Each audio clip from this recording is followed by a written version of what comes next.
Welcome to Artists in Residences, the Westport Library's virtual artist series. I'm Carol Erger-Fass, the exhibit curator at the library.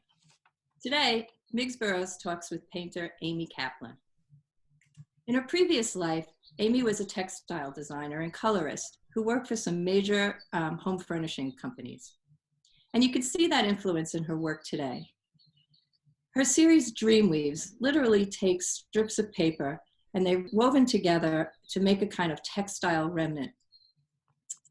They're all very similar, but also so very different. Amy describes these as a way to weave together memories of a place, to give them a sense of time and space. So let's join Amy in her studio, where she'll tell us more about her work and give us an inside look on how she creates Dreamweaves. So yeah, you're quite a versatile artist, and you're on the RTM, you have a family, you have cats, you pretty much created the studio tour. And a dog. And a dog, okay. And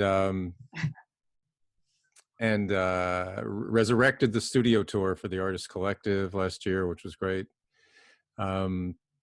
So when do you find time to do what you do for yourself? Do you have a prescribed time? I always wonder about the particular artists. I don't have any discipline that way, but do you have a time of day? I am not disciplined at all. I hear all the time about artists who are very disciplined, and I kind of envy that. You know, they say they don't wait for the inspiration to come to them. You know, they create that space, and you know, they sort of expect that from 9 to 5, they're going to be in their studio or whatever the hours that they set, you know. I've never really been able to do that. I'm not sure why, because I get very distracted a lot by everything else that's going on. So that's why I like to have my studio in my house, actually, because I can kind of jump back and forth. On the other hand, when I get really into my studio time, I don't know what's happening around me. I forget to eat. I don't feed the kids. You know, the dog's whining. So, you know, I look up and it's dark. I don't even know. Family's starving. So, yeah. Yeah, literally. They'll be like, Mom, it's 9 o'clock. We're going to bed soon. Can we have dinner? Luckily, they're older now, so they've learned how to fend for themselves. And is it kind of a restricted area? I mean, you need total privacy, total solitude to get anything done, or you're used to like distraction and, you know, family distraction? Yeah, we have a pretty small house, so the family is, you know, we're always around. We all can hear each other in the house, so there's just a sort of level of buzz and activity that's always present. And my studio itself doesn't actually have a door to shut it off from the rest of the house. It's a lower level, so it is separated. But that being said, I'm still fighting for the space with my 18-year-old daughter, who's going to be moving out for college. But currently, we share that space. It's my studio, but it's also her hangout space and her sleepover space when friends come. So there's some negotiation that has to happen. Yeah. We all deal with that. I just have a cat, but I still have to negotiate my time and space with my cat. It's very of course. territorial. Yeah. So did you want to, is this solely dedicated as a studio space? Can we look around at all, or is that impractical? Can we take? Oh yeah, sure. Okay. So, well, you can see behind me here, I'm sitting at my desk. And so behind me, I have all my sketchbooks and different papers. I have a whole basket up there of color chips, scraps of mat board that I might use for something. I've got all my spray paints and fixatives and stuff. And then on this side is more of kind of projects in progress or waiting, like ideas I have that I'm sort of percolating on, but I haven't actually progressed.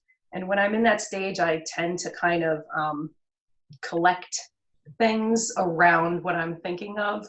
So I'll make a box and just kind of put things in it. Like right now I'm thinking about work having to do with my grandmother.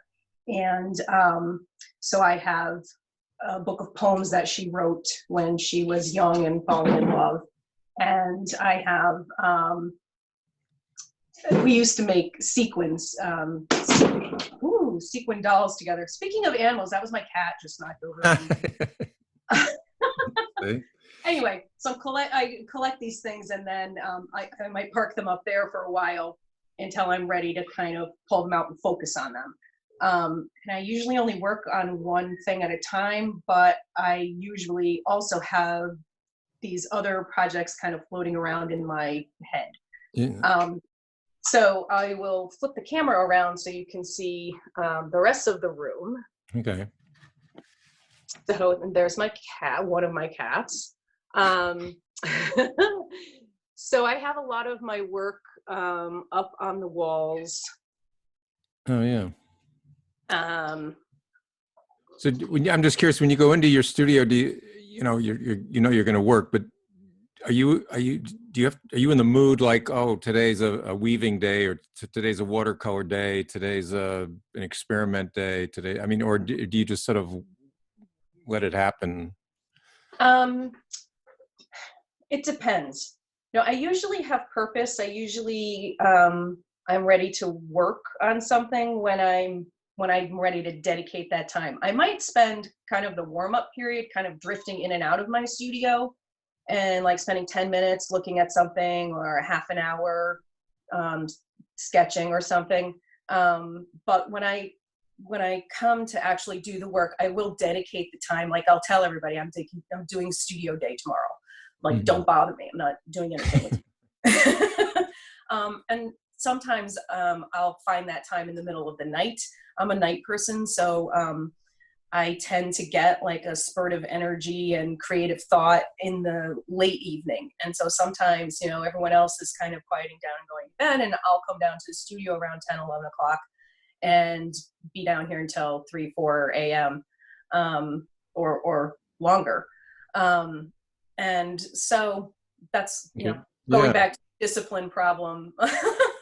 Yeah, well, you've got a lot to choose from. I mean, you have a lot of disciplines to choose from. But maybe we could look at, or you could kind of weave us into the process of these weavings that you do. That you're known for a lot of things, but the weavings, I think, are particularly yours.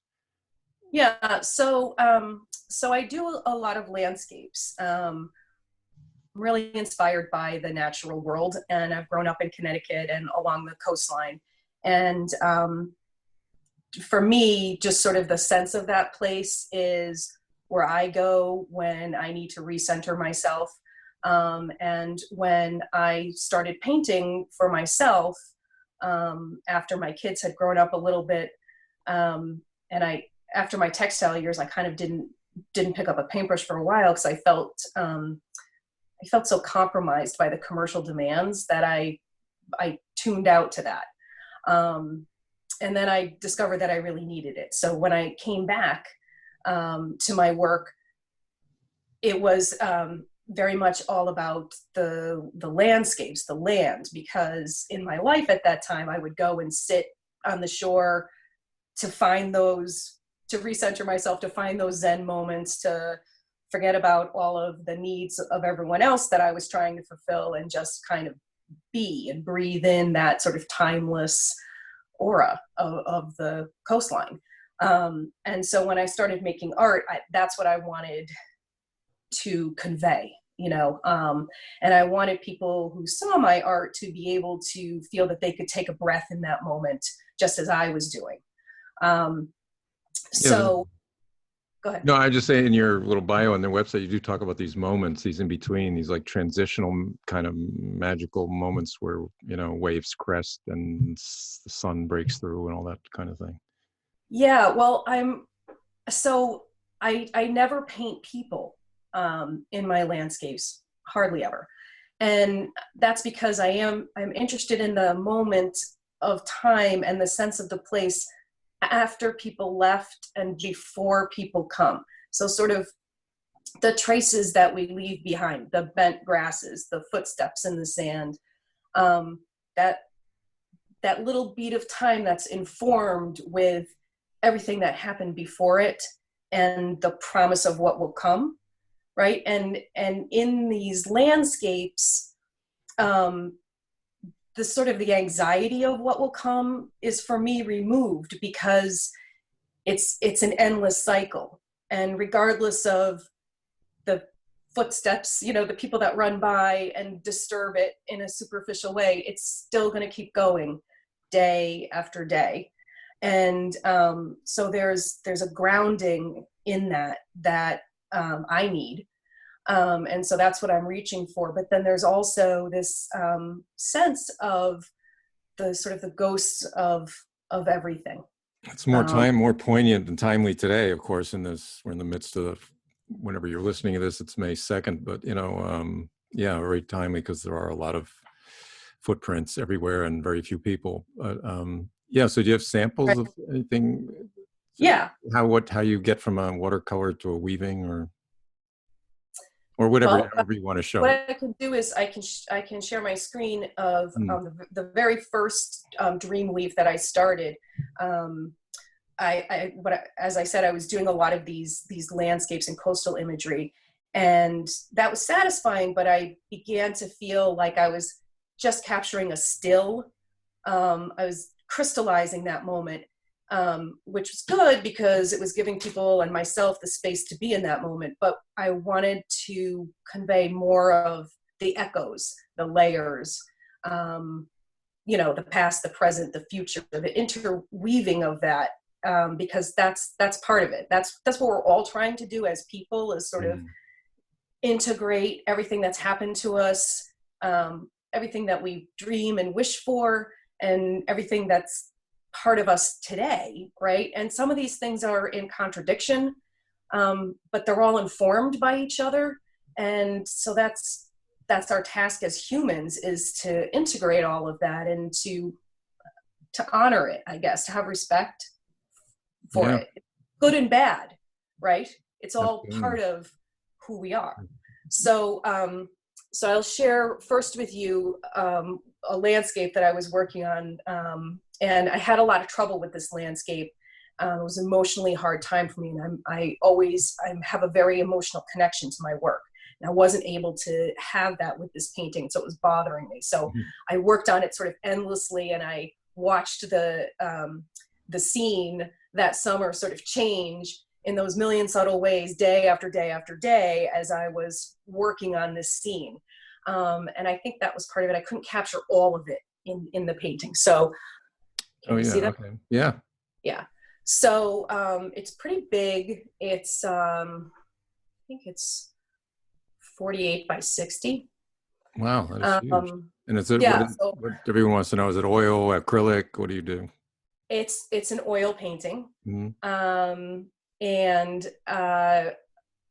So it's kind of it's not a specific place, but it's kind of a compilation of different places along the shore. It's called Hazy Summer Day. So, you know, it was fine as it went, but it just I wasn't feeling it. So I was unhappy with it. And I started seeing the colors on my palette as more interesting than this kind of static landscape. And I just felt like the spontaneity and the pureness of the color was so fun. And then when I blended the colors together, they just kind of lost their oomph, and you know, just didn't have that spark. So I went to this. Well, that's that painting? So this is my palette strips. Oh, okay. From that original painting that I just showed you. Oh. So I had tons of papers, of a pile of disposable paper palettes. And I just, like I said, I enjoyed what was happening on them more than in the painting. So I just kept saving the palettes. Wow. So, and it does have a very landscape. I mean, the blue sky above, the blue above, and the green below, and the whole, yeah. So it's. Yeah. So this is a piece of palette paper. Uh-huh. And so I buy big pads and I just go through them. And like I said, I'm very into the color. So I'll spend a lot of time mixing my colors. And when I work on a painting, I use the same, like I'll start with, you know, my palette of colors, and everything in that painting is informed by those colors, and I use those colors in, like, to the green that I'm mixing to make the grass. I will add the purple that I've used in the flowers to temper the green, and that way the colors pull, they're all interrelated because they're all part of each other. Yeah. And so you can see that happening on the palette in a kind of exciting and pure way. So I didn't know what to do with that for a long time. And probably because of my textile past, I started seeing those palettes as material to make something else out of, because they weren't enough on their own. Even though I found them artistically inspiring, they weren't really anything. So so I thought, well, how am I going to handle this big piece of palette paper? I've got to break this down somehow to work with it. So I cut them all up into 1/2-inch strips. And this is what the strip looked like. So they should, that used to be packing material. That's what, you know. Yeah, they probably could be. Yeah, so I cut up the palettes, and then just for kicks, I also made a big print of the painting, and I cut that up into strips too. And then I sort of threw them into this bin because I wanted to divorce them from their background too. I wanted to see each of the strips as its own individual new material, and to divorce it from the rest of the paper it was connected with, and also in a way the literal connection to the work, to the original work. But then I felt like I wanted, since I wasn't satisfied with that painting, I wanted to try with my strips to say with that color shorthand what I really was trying to say in the painting. So if we go back to that, you can kind of see, if you squint, the shadow remnant of that landscape. Yeah, but, yeah.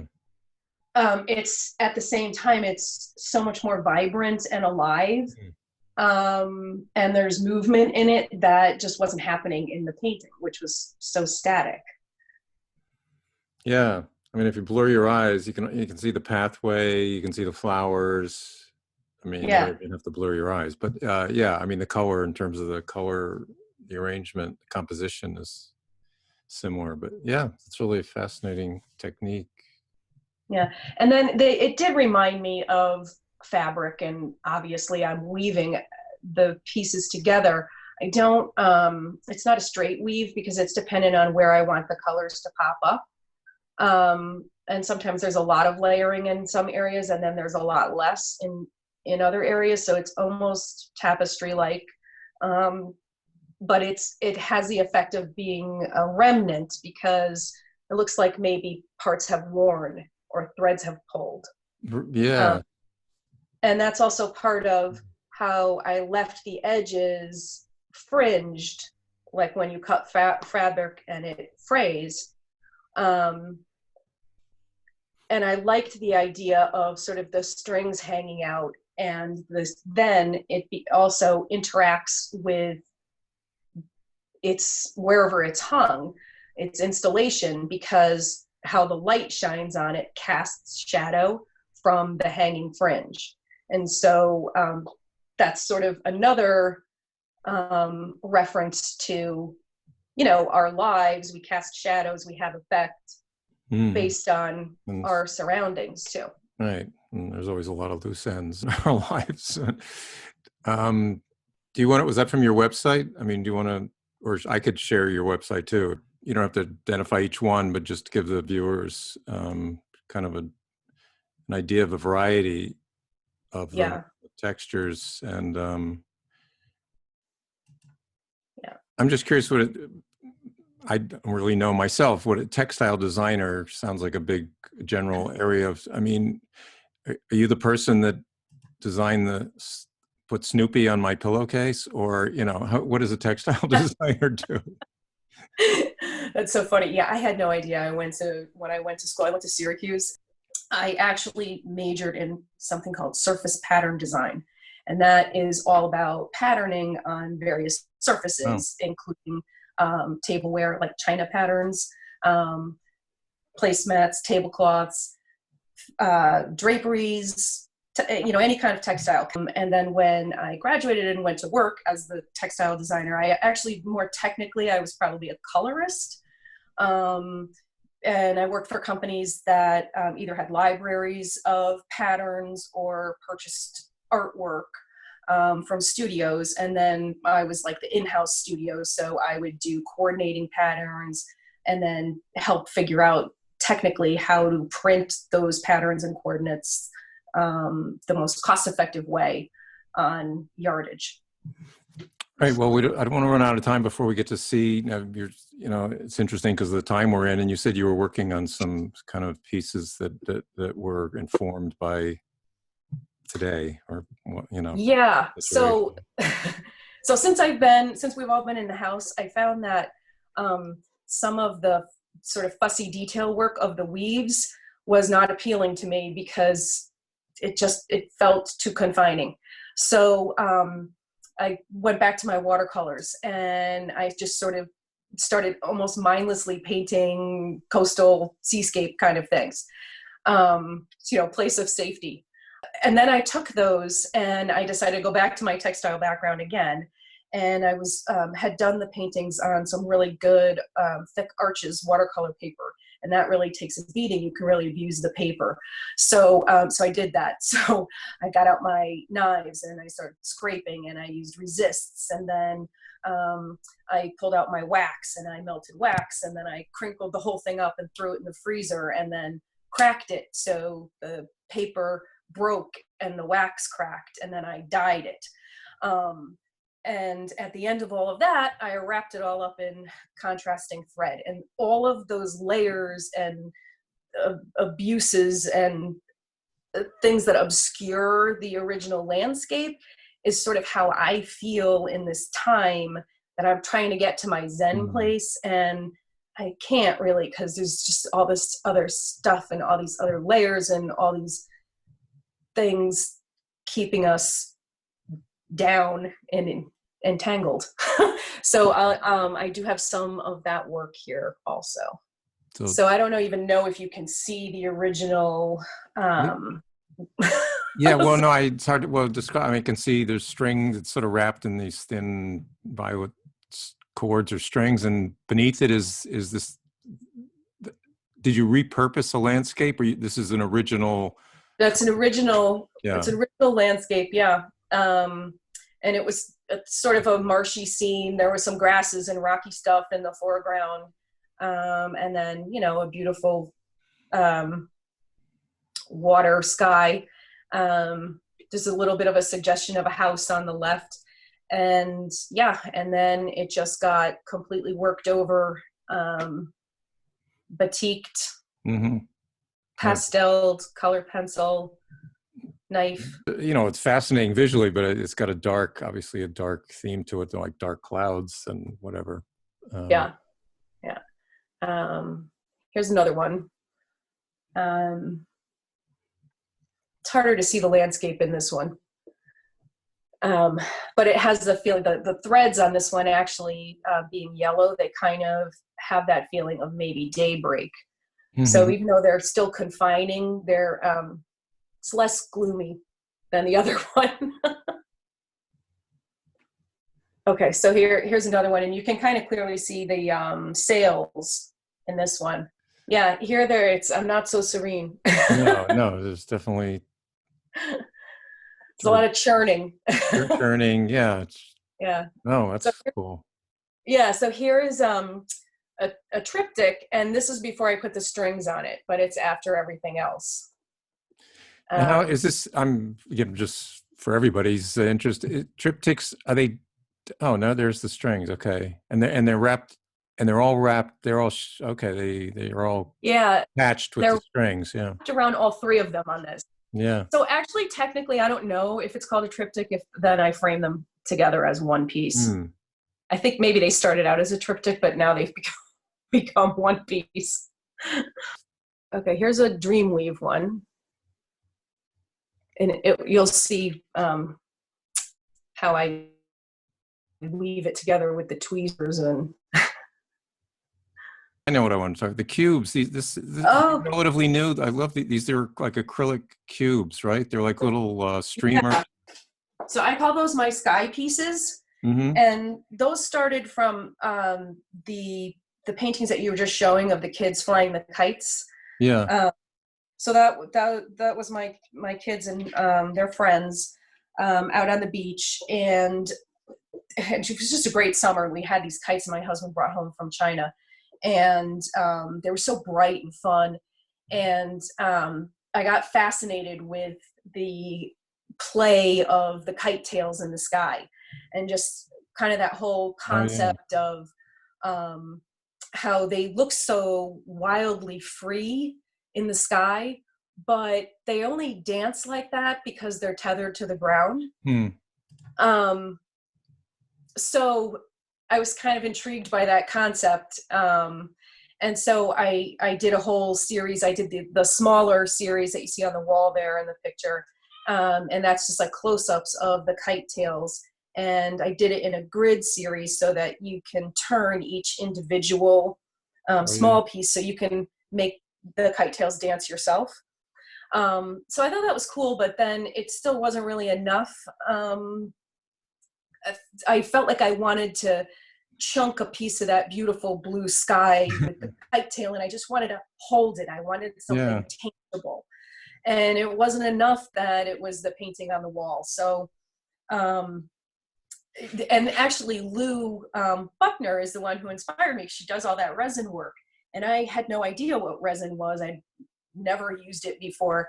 But when I was thinking in my mind, I need a piece of sky, how is that going to happen?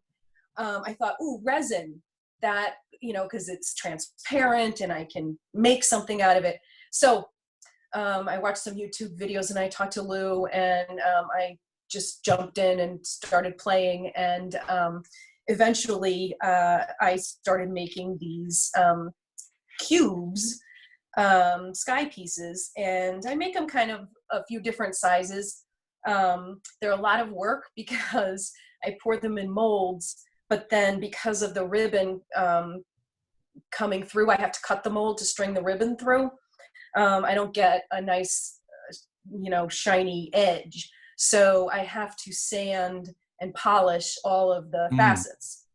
So it's time consuming. But, like a lot of these things, it's like you get in the zone, you just do it. It's just part of doing it. You don't even realize you're spending all this time and that, I'm going to sell. They are great, like you said, holding a little piece of sky. I mean, how do you capture something like that? Yeah. No, they're beautiful. So, yeah. Well, we're out of time, actually. Yeah. Well, thanks so much, Amy. I'm going to let Welcome. Carol sign us off, and really appreciate your time. Thanks, Megs. Thanks, Carol. It's a great idea. This is really, it's so interesting, and it's just fascinating to hear you talk about the different things that happen creatively and end up as what you have as your artwork. I mean, the transitions are phenomenal.